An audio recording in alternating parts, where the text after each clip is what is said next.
Salut, j'espère que tu vas bien. Du coup, aujourd'hui, comme tu vois, on se retrouve sur mon ordinateur.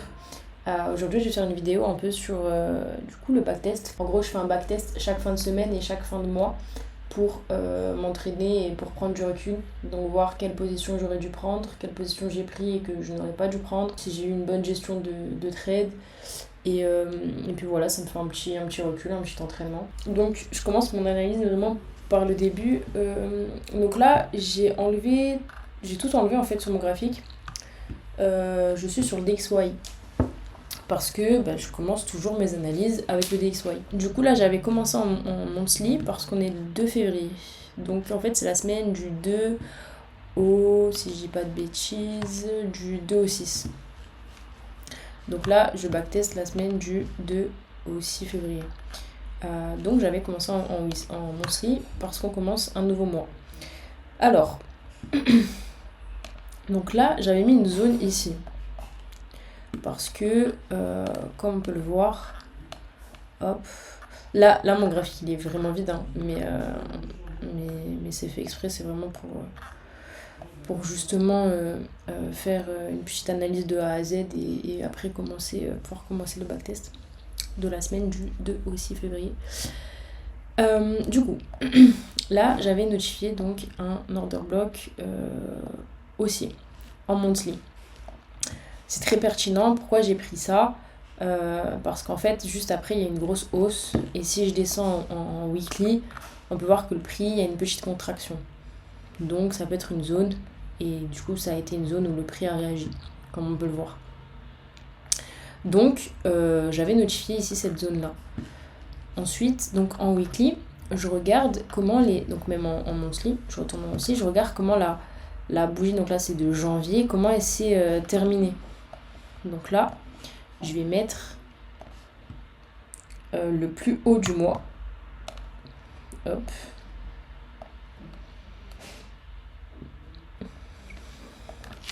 Previous monthly high. Et je vais mettre le plus haut. Le plus bas, pardon. Le plus bas du mois. Hop là. Puis, previous monthly low. Ensuite. Et en sachant que de base, je suis nulle en anglais. Faut pas que je dise ça. Mais de base, je suis pas très forte en anglais. Et c'est bien, le trading, ça m'aide beaucoup, en vérité. Ça m'aide beaucoup. Donc je fais ça. Ensuite, en général, je mets les zones, les imbalances, etc. qui sont les plus proches. Ici, imbalance, je marque M. Voilà. Je notifie ça comme ça. Je mets pas les zones ici qui servent à rien, genre là, et je vais pas la mettre pour le moment parce qu'on est loin. Je vais pas mettre... Enfin voilà. Pour l'instant, je laisse comme ça. Je me rends les zones au plus proche du prix. Ensuite, je descends en weekly.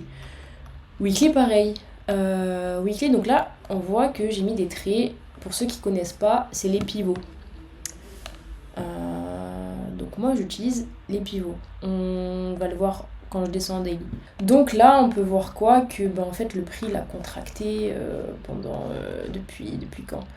Depuis avril à peu près, il a contracté fin avril, début mai on va dire, début mai 2025, on peut voir que le prix contracte. Là je peux voir que la dernière semaine de janvier, le prix, ici il a pris la liquidité. Hop, ici, hop là, il a pris la liquidité. Et en fait, c'est super pertinent parce qu'il prend la liquidité et ici, hop, il prend et il rejette. Donc, et il termine en pin bar. Donc ça c'est super pertinent. Donc ça je le retiens. Ce que je fais c'est qu'aussi je mets le plus bas et plus haut de la semaine. Donc en général, bon là le previous monthly high je vais pas le mettre parce que c'est déjà en plus bas. Mais donc de la semaine d'avant. Donc là ça va être ici. Donc je sais pas si quand je vais descendre on va le voir ou pas.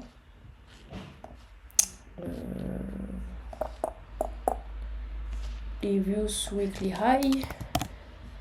Hop là. Donc là je descends en daily. Ok, on le voit. Hop, d'accord. Donc là, qu'est-ce qu'on peut voir ? On peut voir donc le rejet, on peut voir que le prix, il a down. Hein. mais il a bien baissé. On peut voir qu'il a laissé de l'imbalance, donc ça a créé un déséquilibre. Ok, très bien. Ensuite, on peut voir que ici, il a recréé l'imbalance. Ok. Donc là, c'est le 30 janvier. Donc le 30 janvier, le prix a recréé l'imbalance. Ok, très bien. Ensuite, en daily, donc ce qu'on peut voir, c'est que donc là, j'ai mis des TR. C'est en fait pour délimiter le range, parce qu'on voit que le prix, en fait, il contracte. Il arrive en haut, hop, il prend la liquidité en bas, il repart en haut. Il y a des liquidités ici qui se créent, hop, il revient en bas du range. Et là, en fait, ce qu'on comprend, c'est que le prix, il a pris ici la liquidité ici du bas du range, donc comme j'avais dit tout à l'heure, et ensuite là, pour l'instant, il repart. Donc, moi, ce que je vais faire, c'est que je vais mettre ici ma zone daily. Pourquoi je mets cette zone-là? Parce que en fait, je peux mettre ici, normalement ici, c'est... On va mettre même les deux bougies d'avant. Je peux mettre cette zone-là, mais le prix, c'est possible qu'ils viennent juste prendre cette première zone pour après repartir, vu que là, il y a de l'imbalance. Et en fait, les zones, les meilleures zones, c'est là où le prix crée par la suite de l'imbalance. Donc, qui crée un déséquilibre. En daily, quand je suis en daily... je prends en gros mes points pivots. Donc je prends mes points pivots ici. Et en fait, bah là, comme tu vois, je les ai déjà mis. Mais les points pivots, si tu veux, c'est super pertinent parce que le prix, en fait, il vient souvent... Donc là, c'est les points pivots monthly. Donc les points pivots du mois. En fait, c'est un peu corrélé au Fibonacci. Et si tu veux... c'est super pertinent, tu regarderas sur ton graphique, tu mettras ici pivot traditionnel et tu verras que le prix il vient souvent buter sur la zone, buter sur les points pivots S1, R1 ou le P et puis après il rebondit dessus en fait, comme là par exemple tu vois R1 hop, et après il vient jusqu'au S3. Regarde-moi cette précision, S3 et ensuite hop, il retrace. Donc c'est super pertinent les points pivots si jamais tu veux essayer ça. Mais en gros voilà, c'est pour te dire que du coup moi j'utilise les points pivots, c'est super pertinent. Donc j'utilise les monthly, il y en a qui utilisent aussi les points pivots de la semaine et du jour, c'est aussi super pertinent. Mais pour le moment, moi là j'utilise que les points pivots monthly. Ensuite en H4, hop, donc là je vais bien dézoomer, hop. Donc là, je vais mettre la zone sur le côté, comme ça elle ne dérange pas. Vu que c'est une zone d'achat monthly, le prix va forcément réagir. Ou sinon, il peut aussi la traverser. Mais en général, la plupart du temps, plus la zone est en HTF, plus le prix va réagir. Parce que c'est plus solide du coup. Ok, donc là, pour l'instant, on est bien. Donc du coup, en H4, je vois qu'il y a une grosse imbalance ici. Hop, donc du coup, je la mets. H4, hop. Je peux très bien mettre celle-là aussi. Ok, mais je la mets pas pour le moment. En fait, je mets au fur et à mesure. Je mets celle-là parce que c'est celle qui est au milieu et parce que c'est la plus grande. Pour moi, c'est la plus pertinente. Bon, du coup, maintenant, je vais analyser EU. Là, on a fait le DXY. Donc, le DXY, maintenant, je sais un peu ce qu'il va faire. Je sais un peu déjà ce que je recherche. Donc, vu que là, sur le DXY, je recherche plus des achats. Donc, je vais rechercher plus des ventes sur EU, pardon. En sachant que je traite que euro-dollar. Donc là, en fait, je fais le même travail. Hop. Donc là, je vois une zone monthly. Donc, le prix, en fait, il a rebondi dessus. Ici, ok, très bien. Là, je vois qu'en plus, on est baissier sur EU. On est complètement baissier. Et là, je vois qu'il y a une zone ici. Je vois qu'il y a une zone et qu'en plus, le prix, il y réagit. Je vois aussi ici une imbalance en monthly, donc je le note, je le notifie, même si le prix, il est assez loin. C'est pour aussi ma vision moyen terme. Donc je le mets aussi. Je descends en weekly. En weekly, donc là on peut voir que le prix réagit ici. Sur la zone, on peut voir aussi pareil, comme tout à l'heure, que le prix a contracté, comme sur le DXY. Daily, on peut voir quoi? Donc en daily déjà, je peux mettre, hop, Donc ça c'est mon range. Au moins je délimite mon range et je vois en fait que ce que le prix il est en train de faire. Il est en train de contracter. Donc là. Pareil. Donc en fait je vois exactement la même chose que sur le DXY, mais à l'inverse. Donc du coup là pareil, je mets mes points pivot aussi sur EU, comme tu le vois. Ensuite je peux descendre en H4. Je vois que le prix il est en train de retracer pour le moment. Donc ce que je fais c'est que là je vois que le prix il est ici et que là il y a une imbalance. Donc je me dis ok, le prix il peut revenir là ici, hop, sur cette imbalance H4 pour après repartir à la hausse. Ensuite, en sachant que, c'est pour ça que c'est important la fractalité, en sachant que quand on va en monthly, comme tout à l'heure, hop, quand on va en monthly, le prix, il a fait quoi? Donc, on est baissier, ok? Là, on est baissier, d'accord? Et par exemple, encore une fois, là, si je monte, en fait, on est haussier. Et là, en fait, en monthly, on est baissier pour le moment. Peut-être que le prix va réagir ici sur une grosse zone pour après repartir à la hausse. C'est possible. Mais c'est pour ça que c'est important de connaître sa fractalité. Et moi, pour le moment, là, je suis en monthly. Et en monthly, pour le moment, je vois que le prix réagit sur une zone monthly, sur un order block monthly, qui est très pertinent. Et donc, c'est possible que le prix, en fait, repart juste à la baisse, vienne chercher même cette zone, voire même plus bas. Et voilà. Pour l'instant, en fait, j'attends juste de voir ce que le prix va faire. Juste, j'analyse, je regarde là ce que le prix il a déjà fait. Et après, je réagis en conséquence. Donc là, je vois juste que le prix, il réagit à une zone monthly de vente. Faut toujours prendre en compte les retracements, etc. Là, je me dis, ok, donc peut-être qu'il va venir sur cette zone-là pour après repartir ici à la hausse, pour aller chercher ici cette zone de vente H4. Pourquoi encore une fois je mets cette zone? Parce que juste après, on a quoi? On a ici de l'imbalance là. Donc c'est super pertinent. Donc le prix en fait, il peut faire ça. C'est possible, hein. Ce que je fais, c'est que de la spéculation. Il peut faire ça et après peut-être repartir à la baisse ou après faire ça et repartir à la hausse. Donc à voir. On n'a pas de boule magique. Ce qu'on fait, c'est juste réagir en fonction de ce que le prix fait, de ce qu'on voit et voilà. Donc du coup, on est en H1. Donc en H1, ce que je vois, c'est que je vois pas grand chose. Dans le sens où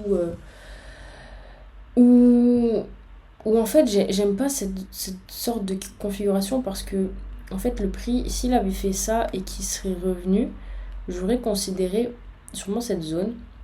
Mais vu que il casse pas réellement là, cette zone je vais pas trop la considérer parce que je me dis qu'il peut revenir, que le prix peut revenir un petit peu plus haut ici. Je vais mettre là, qu'il peut revenir un petit peu plus haut ici et après repartir. Montrer, il a déraillé là. Et ensuite, donc je vois pas de zone réellement pertinente. Donc quand c'est comme ça, et j'attends quoi. Ok. Là, c'est pertinent. Pourquoi? Parce que j'ai de l'imbalance. Ici, j'ai de l'imbalance. Donc ça, j'aime bien. Hop. Le prix me fait de l'imbalance. Ok. Enfin, il me crée de l'imbalance. Donc, je continue. J'aime bien aller voir 15 ce qui se passe. Donc, en sachant que moi, je prends mes trades en M5. Des fois, peut-être M3. Ça dépend. Là, ce que j'attendrai, c'est que le prix, en fait, il retrace, vient de prendre une balance ou même peut-être une zone qui s'est créée en H1. On voit là que le prix, il a créé de l'imbalance ici. Donc ça, c'est cool. Hop. Ok, le prix, il revient pas dessus. Le prix, il veut rien savoir. Il revient pas dessus. Et en fait, il est 17h. Ok, et là, j'arrête de trader à 17h. 17h, j'arrête de trader. Donc, lundi, on n'a rien du tout. Lundi, j'ai pas pris de trade de toute manière. Le lundi, j'ai pas pris de trade. Donc, là, je considère que j'ai bien tradé. Parce que j'ai pas tradé. Non, en vrai, c'est réel. Parce que, maintenant, on le dit, tout le monde le dit, hein, tous les traders, ils disent que ne pas trader, c'est trader. Et cette phrase, elle est très, très, très réelle. Ensuite, donc, mardi. Donc, le prix, il a fait quoi, au final? Tout ça, toutes les analyses que je fais, là, maintenant, ça s'est déjà passé. Donc, je peux très bien voilà, regarder ce qui s'est passé et mettre les zones, etc. Sauf que cette analyse-là, je l'ai vraiment fait alors que, sur le moment, alors que je savais pas que le prix allait faire ça. Parce que, vous pouvez le voir, en fait, tout est mis dans mon Telegram. Toutes les analyses là, je les ai fait, en général, je les fais le matin du coup, et j'envoie tout à chaque fois, toutes mes analyses sur le DXY et sur Euro-Dollar. Je les envoie sur mon Telegram. Donc j'avais donné cette analyse-là et le prix a bien fait ça, sur le moment. D'ailleurs, si tu veux rejoindre mon Telegram, c'est avec plaisir. Au moins, ça peut t'aider si jamais que tu trades de l'or, que tu trades Euro-Dollar, que tu trades une autre paire.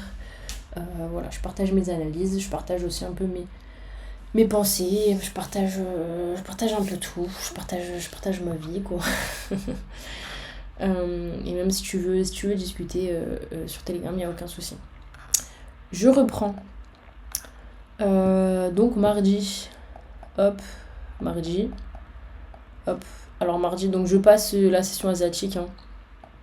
En même temps, comme ça, je vais te montrer un peu comment je prends mes setups.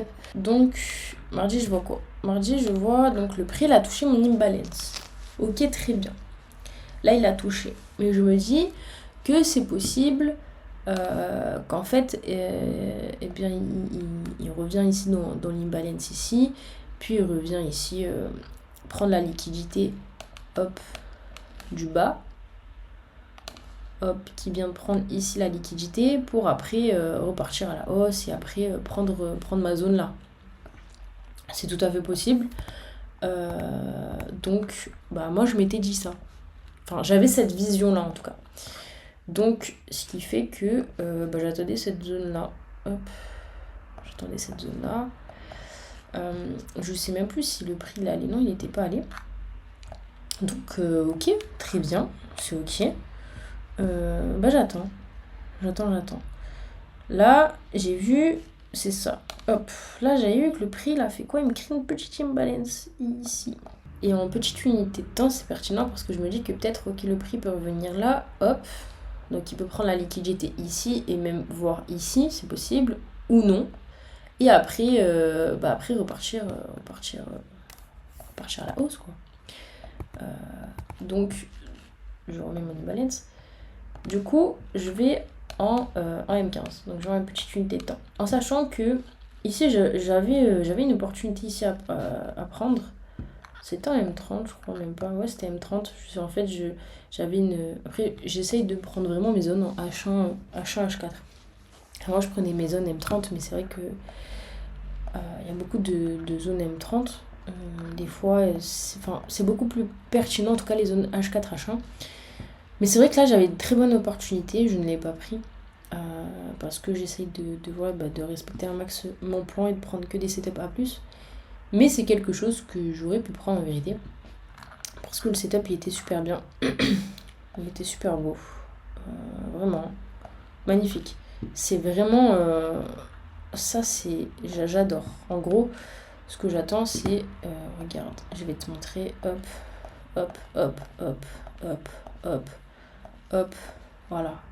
Je sais pas si tu vois, mais là, on voit bien en fait le retournement. Regarde, je vais te montrer quelque chose. Regarde bien là et regarde là. C'est exactement le même schéma, tu vois. Exactement le même. Et en fait, je l'ai imprégné dans ma tête. Je continue de l'imprégner dans ma tête. Ça, c'est mon setup. Mon setup, donc, du coup, d'achat, de vente, pardon. Et mon setup d'achat.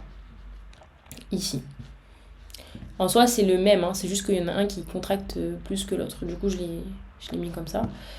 Mais tu vois, là, on voit que, en fait, c'est mon setup. C'est un trade que j'aurais pu prendre. Sauf que c'était pas une zone H1. C'est ok, il n'y a aucun souci, c'est ok. C'est pas grave. Du coup, moi, donc j'ai mis ma zone ici H1. Ok, très bien. Hop. Ok, bah du coup, j'attends que le prix il revienne dans ma zone. Hein. Ok, hop, ok. Là, il est dans ma zone. Donc, moi, ce que j'attends ici que ça casse. J'attends en fait une cassure. Une cassure, ça va être vraiment... Ok, voilà, tu vois, là, il y est. Hop. Hop. J'aime bien attendre une bougie ou 2 bougies après. Mais là, tu vois, je vois ici ma cassure. Il me semble que j'avais regardé aussi en M3. Et voilà, tu vois là, hop.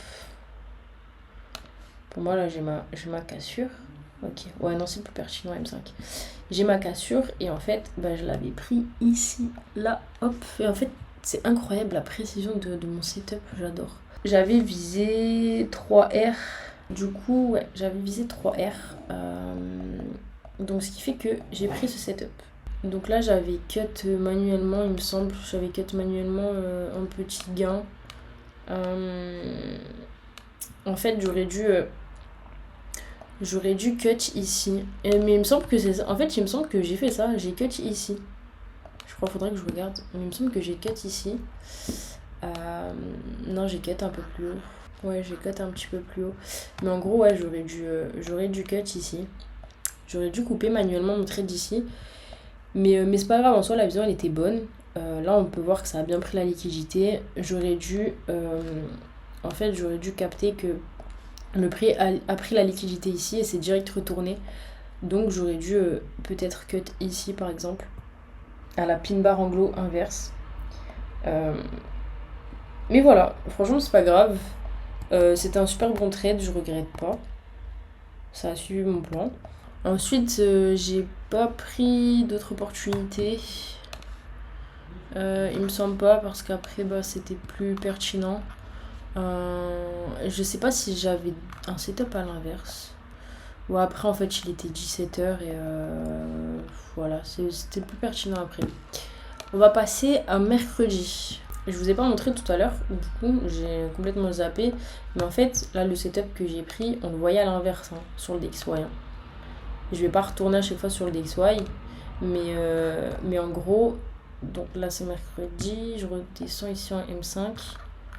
En M5. Hop. En M5, ici, on peut voir le setup à l'inverse. C'était où? Ok, c'était là. Donc, c'était là. Ici, on voit, hop, la cassure. Hop, voilà. C'est pas une cassure de fou. C'est pas super ouf comme cassure sur le DXY, mais c'est vrai que sur EU, on la voit beaucoup mieux. C'est beaucoup plus pertinent sur EU. Mais en gros, on voit que j'ai quand même mon setup à l'inverse. Imbalance. Et du coup, moi, je prends sur l'imbalance. D'ailleurs, je vous ai même pas dit comment je prenais mon setup, en fait. J'ai carrément zappé. Je crois que je vous avais dit déjà sur une vidéo, mais bref, je le redis. Je vais vous le dire sur un autre trade. On passe sur mercredi. Moi, je parle, mais je vous dis même pas mon setup, en fait. Donc, du coup, là, on voit bien que le prix, il prend l'imbalance, il prend le point pivot, et en fait, il réagit en H1. C'est super pertinent. Par contre, là, j'ai pas de... j'ai une prise de liquidité. Ok, très bien, le prix il est dans la zone. Prise de liquidité. J'ai même un break. Ok, très bien. Mais en fait, j'ai mon imbalance. Ok, mais le truc, c'est que je suis pas fan parce que je sais pas trop mettre mon ordre. Et le truc, c'est que si je le mets là, je vais avoir un SL de 10 et moi, je veux pas. J'ai pas envie d'avoir un SL de 10, donc voilà, donc je le fais pas. On va voir ce qui s'est passé. Donc là, le prix, hop, il a plongé. Ok. Là, en fait, ça a fait pareil que mardi. Ça m'a laissé ici une imbalance. Donc, ok. Ça a pris aussi le lot de l'Asian. Donc, attention quand même. Mais c'est pertinent.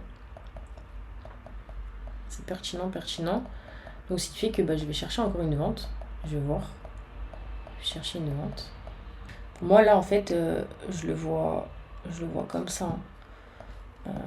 Je le vois comme ça, là, pour le moment. Voilà. Là, je le vois comme ça. Donc ok. Ah mince, je suis passée trop vite, mais... Donc là, hop, ok.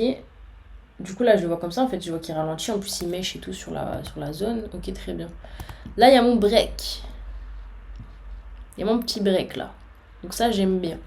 J'aime beaucoup. Non! Oups, passé trop vite. Mais de toute manière, donc moi, ce que j'attends, c'est que j'attends déjà ma prise de liquidité. Voilà, il y a une prise de liquidité déjà ici. Mais on voit aussi que ça a méché. Donc même si la prise de liquidité se fait là et que le break se fait là, c'est pas important, il y a quand même une prise de liquidité, le prix est dans ma zone, c'est ok. Donc de 1, j'attends que le prix aille dans ma zone. De 2, j'attends que le prix déjà ralentisse. Ensuite, j'attends une prise de liquidité. Ensuite, j'attends que le prix ici break. Ok, hop. Donc là, je mets un break mineur. Et ensuite, si le prix a fait tout ça et qu'en plus, il a bien cassé et qu'il y a une imbalance, là, il y en a plusieurs, mais que le prix a créé l'imbalance, je vais prendre la plus haute. Hop, et je mets mon trade en ordre limite. Hop, comme ça. Et en général, je mets un R2-3. Hop, un petit R2-3 en général. Voilà. Donc là, moi, je le prendrai comme ça. Et je l'ai pris en plus comme ça, il me semble. Donc là, le prix, hop, déclenche. Et ensuite, hop, ITP. Là, en fait, super bon trade. Le truc, c'est que ce trade-là, je l'ai pris en plus. Je l'ai pris.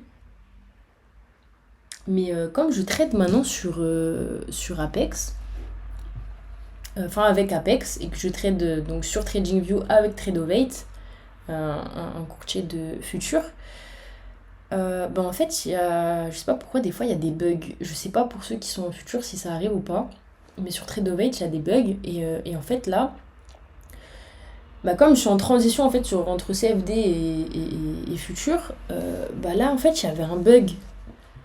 C'est-à-dire que je pouvais plus me connecter. Genre, j'avais mon trade, j'avais mis mon ordre limite, mais d'un coup ça m'a déconnecté, je pouvais plus me reconnecter. Du coup, je me suis dit, mais attends, je fais comment là? J'ai mon trade. En plus, je vois que le prix. Moi, je voyais ça là à ce moment-là. Je vais vous montrer, je voyais ça. Je voyais ça et j'ai mis mon ordre. Je me dis, attends, le prix il rejette, il prend la liquidité, il me fait une pin bar anglo. Pas cool quoi. J'aime pas. Franchement, j'aime pas ça et je voulais justement enlever mon trade. Je voulais enlever mon ordre. Parce qu'encore une fois, je prends un ordre limite. Sauf que ça bug et j'arrivais pas à me connecter. Et du coup, en fait, je vois que le prix il avance, etc. Et en fait, au final, je me suis fait déclencher. Je me dis, merde. Après, voilà, je risque vraiment pas beaucoup là en futur. Je risque 0,20%, ça va. Et ce qui fait que j'ai réussi à me connecter directement sur Tradeovate. Donc, à ce moment-là, en fait, j'ai cut ici, je crois, avant la bougie, là. Ouais, c'est ça, avant 16h, en fait. J'ai réussi à me connecter sur Tradeovate, pas sur TradingView, et à enlever mon ordre. Ce qui fait qu'en fait, j'ai enlevé mon ordre à peu près à BE ici. Sauf que après, ça a fait ça. J'étais dégoûtée. Franchement, j'étais dégoûtée. Mais en vrai, c'est pas grave. C'est pas grave. Je pense qu'aussi, ça m'a fait un peu paniquer le fait que ça a bugué. La plateforme a bugué. Donc, TradingView a bugué. Du coup, pas paniqué. J'ai pas paniqué, mais ça m'a un peu embêté, quoi. Donc, je me suis dit, bon, vas-y, c'est pas grave, hein. C'est pas grave. Mais en tout cas, super beau trade. Donc ce trade-là, je l'ai pris, mais je sais pas, il y a eu un gros bug. On va savoir pourquoi, mais bon. C'est franchement grave dommage. Ce trade-là, vraiment dommage. Il aurait été beau. Ensuite, là, il était 17h. Du coup, on va passer à jeudi. On va passer à jeudi. En sachant que j'avais encore une fois le même sur DXY. Là, je vais pas le montrer là, mais pour passer, mais j'avais la même configuration sur le DXY. Là, je vois quoi? Je vois que le prix là, les Seedling Balance, l'Asian elle est baissière, la session asiatique est baissière, donc c'est super pertinent. Ensuite, donc je vois aussi, je mets quand même ma zone ici, très pertinente aussi. Du coup, je descends en M15 et j'attends de voir un peu, voir ce que le prix fait. Ok. Là, le prix, il est venu dans ma zone et j'attends de voir si je vois là une prise de liquidité, une cassure. Là, ce que je vois, hop, super pertinent. Donc là, le prix, il a fait quoi? Déjà, moi, je vais enlever ça. Donc, de 1, il a pris déjà la liquidité ici, là, de l'Asian. Donc ça, c'est très pertinent. Ensuite, il est sur ma zone. Ensuite, il m'a fait quoi? Il m'a fait un break. Hop, un M5. Et ensuite, il m'a créé quoi? Une imbalance ici. Hop. Imbalance. Hop là. Du coup, ce que j'ai fait, c'est que j'ai pris le trade là. Et ensuite, j'ai visé. Donc, je mets mon SL ici. Hein, ça suffit. Et j'ai visé. Hop. 3R. Hop là. Voilà. Et du coup, en fait, je me fais déclencher.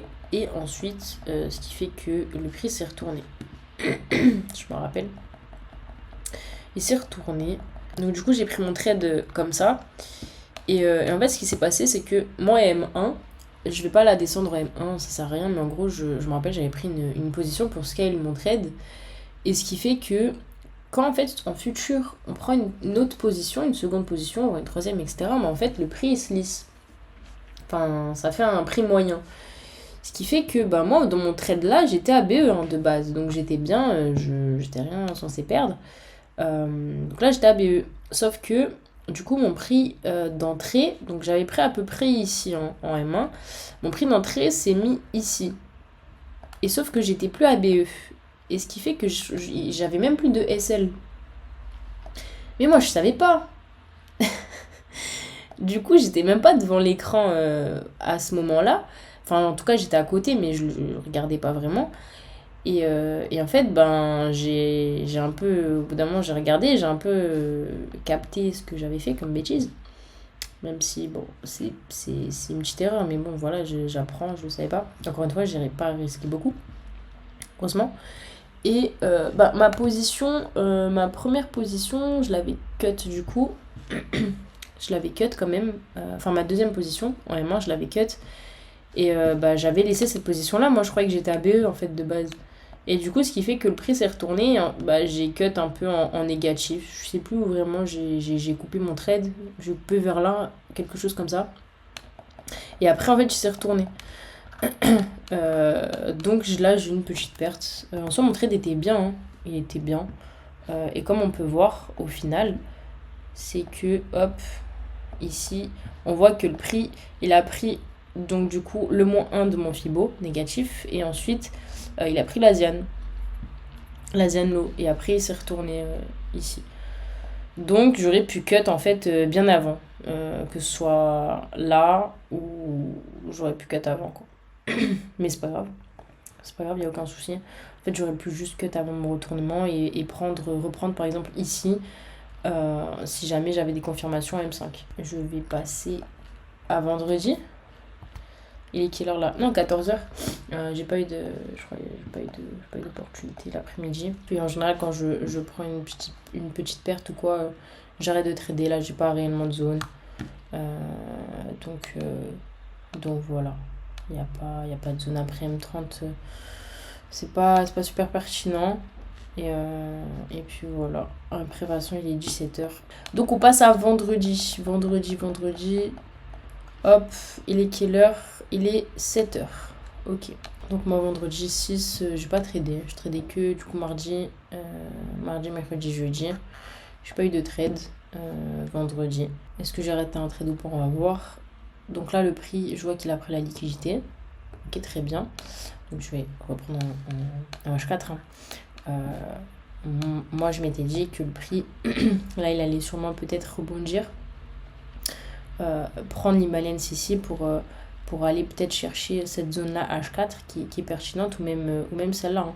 En vérité, il y avait celle-là aussi qui est pertinente. Hop, je peux la notifier. Hop là. Celle-là aussi était pertinente. Pour l'instant, en fait, là, je suis en... Déjà, de base, j'étais dans les ventes.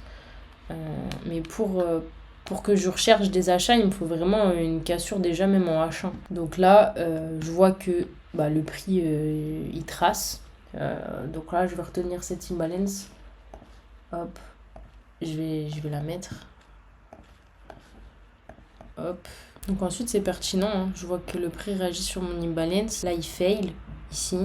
Et avec les intentions qu'il donne, je vois qu'il a envie de partir à la hausse. Après, voilà, il est... ça y est. Hein. C'est fini. Hein. Le prix, il est parti, quoi. Mais vendredi, pas trop pertinent vendredi. Vendredi, j'ai pas eu de zone. C'était pas super pertinent de prendre un trade vendredi. J'en ai pas pris, donc tant mieux. Du coup, voilà. J'ai fini ma semaine en légère perte. Je suis à moins 0,65%. En vrai, c'est pas grave parce que j'ai fait des erreurs que je ne savais pas. Parce que je trade en futur maintenant. C'est nouveau pour moi encore, donc j'essaie de m'habituer, de m'y faire. Et donc franchement c'est ok. Et puis je gère mon risque, il n'y a aucun souci avec ça. Et je suis confiante sur la remontée de mon petit drawdown. Donc voilà, je t'ai fait donc, du coup mon petit backtest de la semaine, comme si c'était avec moi. N'hésite pas à me dire en commentaire si la vidéo t'a plu. N'hésite pas à liker, à t'abonner et à rejoindre mon canal Telegram. Tous les liens sont dans la bio. Et je te dis à la prochaine. Ciao!